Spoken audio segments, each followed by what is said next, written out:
Nama saya Nicholas Hindubreak di Kanada dengan nomor NIM 0104 32000053. Di sini saya akan menjelaskan tentang hal apa saja yang telah saya pelajari selama setengah semester ini dalam mata kuliah Ekonomi Kawasan Amerika Serikat. Yang pertama adalah yang membuat saya tertarik dengan mata kuliah ini adalah bagaimana dijelaskan bahwa ekonomi pasti akan dipengaruhi oleh human choice, dan juga dikatakan bahwa manusia itu pihak politik yang pastinya akan mempengaruhi kondisi ekonomi suatu negara. Lalu hal selanjutnya yang saya pelajari mengenai dari buku Political Economy dan National Security Primer, dan juga The American Political Economy, Institutional Evolution of Market and State, di mana dalam kedua bacaan tersebut memaparkan keterkaitan antara ekonomi dan politik, dan juga menjelaskan bagaimana keduanya saling berkaitan. Pada bacaan pertama mengenai hubungan ekonomi dan politik, dikatakan juga bahwa ekonomi dan politik merupakan dua hal yang berbeda, di mana keduanya memiliki logika dasar masing-masing. Ekonomi mematuhi logika dasar dari kekuatan pasar yang bertujuan untuk lepas dari kontrol politik di suatu negara. Sedangkan dalam hal politik, memiliki kontras di mana politik memiliki sistem yang lebih ketat dan politik cenderung ikut campur dalam pertumbuhan ekonomi untuk dapat mencapai tujuan negara seperti keamanan negara. Perbedaan dari kedua elemen tersebut memberikan keberagaman sistem ekonomi politik di tiap-tiap negara yang akan berpengaruh pada sistem global juga. Lalu selanjutnya adalah pembahasan tentang merkantilisme. Sebelumnya saya akan menjelaskan tentang merkantilisme menurut bahan bacaan ini. Menurut bahan bacaan, merkantilis menganggap bahwa ekonomi sebagai sebuah area dalam praktik zero sum game, di mana dalam hal ini untuk mendapatkan keuntungan, maka diperlukan kemenangan mutlak atas kekalahan pihak lain. Selain pemahaman tentang merkantilisme, terdapat juga perdebatan antara merkantilisme dengan ekonomi liberal, dan dalam hal ini keduanya memiliki satu pemahaman yang sama, yaitu mereka percaya bahwa negara mengejar dua jenis tujuan. Tujuan pertama adalah keamanan negara, di mana dalam hal ini negara akan berfokus untuk membangun kekuatan dan pengaruh. Tujuan kedua adalah usaha meraih kesejahteraan dan kekayaan.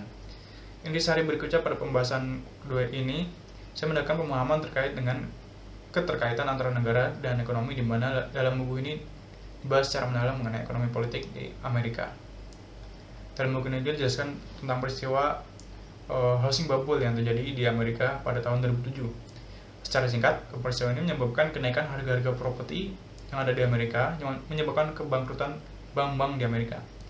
Hal ini menuntut pemerintah Amerika untuk menyediakan pinjaman yang besar untuk mengatasi peristiwa ini. Melalui peristiwa ini, penulis buku menggambarkan bahwa pertumbuhan ekonomi dan politik akan selalu berkaitan, sama seperti halnya kebijakan pemerintah Amerika Serikat yang dapat mengatasi permasalahan ekonomi seperti housing bubble melalui kebijakan dari pemerintah itu sendiri. Lalu selanjutnya yang saya pelajari adalah mengenai America as it is and the politics of US foreign policy.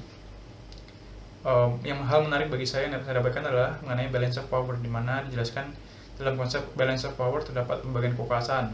Yang pertama adalah kekuatan potensial yang mencakup wilayah suatu negara, sumber daya manusia, dan sumber daya alam yang menjadi sumber kekuatan negara. Lalu kekuatan kedua adalah kekuatan real yang berupa kekuatan politik, tingkat literasi, ekonomi, dan hal kemampuan industri dan perdagangan suatu negara. Lalu ada kemampuan riset, teknologi, dan pengetahuan, yang dimana ini kekuatan real ini sebagian besar dimiliki oleh negara-negara utara atau negara-negara maju seperti Amerika. Dalam pemahaman konsep ini dipelajari juga bahwa negara dengan instrumen kekuatan militer yang kuat dalam hal militer dan intelijen yang dikatakan menjadi kekuatan nasional utama belum tentu dapat bersaing untuk mengalahkan negara-negara yang memiliki kekuatan real, seperti halnya pada masa Perang Dingin Uni Soviet yang memiliki keunggulan dalam hal militer dan intelijen. Namun Perang Dingin merupakan perang ideologi dan pada akhirnya dimenangkan oleh Amerika Serikat yang memiliki keunggulan dalam hal pengaruh politik, dan Uni Soviet dapat dikatakan kalah secara pengaruh politik terhadap Amerika. Lalu saya dapatkan adalah dua jenis kebijakan, yaitu kebijakan bisnis, di mana kebijakan yang dikeluarkan pemerintah untuk memenuhi kepentingan perusahaan dan pemilik saham, yang dimana kebijakan ini bersifat profit oriented. Lalu kebijakan publik, kebijakan yang dikeluarkan oleh pemerintah untuk melayani masyarakat, sama seperti halnya pembangunan infrastruktur yang ada di jalan. Lalu saya memahami bahwa meskipun memiliki ketimpangan dengan Amerika Utara, negara-negara Amerika Latin yang juga memiliki keunggulan dalam hal pertanian dan produk alam lainnya, serta sebagian besar penduduk Amerika Latin tidak terlalu individualis seperti negara-negara di Amerika Utara. Dan pada kenyataannya, negara-negara Amerika Utara seperti Amerika Serikat memerlukan kerjasama dengan negara-negara Amerika Latin dalam hal seperti tenaga kerja dan perdagangan untuk menjaga free flow of production di kawasan Amerika Latin. Lalu selanjutnya yang saya dapatkan adalah mengenai pengaruh politik terhadap ekonomi adalah bagaimana perang akan mempengaruhi politik, dan politik yang tidak kondusif akibat perang akan berdampak pada ketidakseimbangan pasar dan pada akhirnya akan berdampak pada iklim bisnis.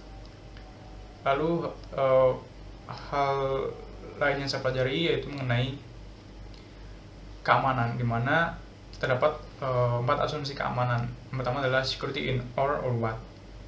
Dalam asumsi ini, keamanan dijelaskan sebagai bagian dari manusia itu sendiri. Dikatakan bahwa keamanan menjadi bagian dari manusia karena manusia itu makhluk sosial yang tidak bisa hidup sendiri. Karena ancaman datang dari luar diri kita sendiri dan datang dari manusia lain. Jadi, jika kita hidup sendiri, maka ancaman itu tidak ada. Security from what? Asumsi kedua ini menekankan pada sifat manusia, di mana menurut Thomas Hobbes, manusia memiliki individualitas yang tinggi sebagai bagian dari sisi negatif manusia. Meski demikian, manusia memiliki keinginan untuk bekerja sama untuk mewujudkan keamanannya. Yang ketiga, security by means of what? Pada asumsi ini jelaskan bagaimana cara manusia mengamankan diri dan mencegah insecurity. Dapat dilakukan dengan cara instrumentalis, yang merupakan sebuah cara mengamankan diri menggunakan alat atau tools untuk membuat deterrence bagi diri sendiri, dan diharapkan dari sikap deterrence dari diri sendiri ini dapat memberikan efek defense dari pihak yang memberikan ancaman. Lalu poin yang terakhir adalah security for what? Pada asumsi ini dijelaskan bahwa keamanan sebagai inti dari manusia dan bagaimana keamanan manusia akan mempengaruhi keamanan negara. Lalu hal lain juga yang saya pelajari adalah mengenai kawasan Amerika Latin, di mana dari bahan bacaan yang disediakan dikatakan bahwa Amerika Latin dipandang sebagai negara yang jauh dari konflik. Meski demikian, terdapat banyak faktor yang menyebabkan munculnya konflik di kawasan Amerika Latin, seperti kejahatan internasional, perdagangan narkoba, sistem demokrasi yang lemah, dan kemiskinan, di mana hal-hal tersebut merupakan isu keamanan internasional. Dan dapat dikatakan bahwa isu-isu ancaman keamanan internasional dapat mempengaruhi stabilitas kawasan Amerika Latin. Selanjutnya, hal yang menarik adalah mengenai bagaimana kita menganalisa suatu kawasan. Yang pertama adalah kita harus memahami border atau suatu kawasan atau regional yang ingin kita pelajari atau analisa. Lalu kita pahami balance of power yang ada di kawasan tersebut. Selanjutnya, kita bisa melihat dinamika internal dari negara-negara yang ada di kawasan tersebut. Lalu kita dapat mengamati interaksi antar aktor di kawasan tersebut. Dan yang terakhir, kita dapat mengamati dinamika interaksi kawasan tersebut dengan kawasan lain. Lalu selanjutnya yang saya pelajari adalah tentang framework, mana ini ada urutannya, yaitu yang pertama adalah bahwa national interest atau negara memiliki histori dalam hidup dalam global, dan karena histori tersebut negara juga memiliki value. Jadi masing-masing yang menentukan national interest mereka adalah histori masing-masing negara. Framework yang disebut adalah national interest, di mana value national interest terbentuk dari values atau nilai. Jika kita ambil contoh seperti Amerika, merupakan negara dengan republikan, demokrasi, and freedom, juga menjadi tujuan politik atau political aim. Dan tujuan politik bisa juga ada tujuan ekonomi di dalamnya. Setiap presiden terpilih harus membuat RPJM atau rencana pembangunan jangka menengah untuk mewujudkan ini, dan untuk mewujudkan ini dibutuhkan means atau ways.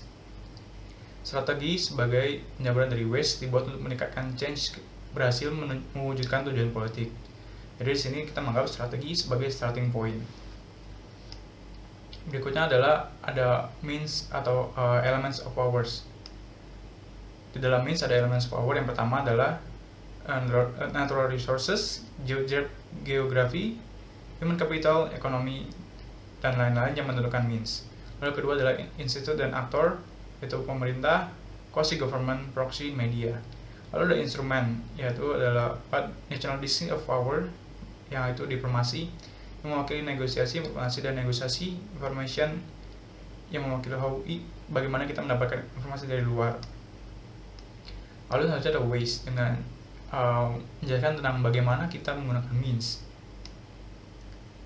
Kita akan contoh Amerika yang mereka cenderung observe, accommodate, shape, persuade, enable, induce, and by force. Lalu hal lainnya yang saya pelajari adalah tentang national security, terutama di era Biden.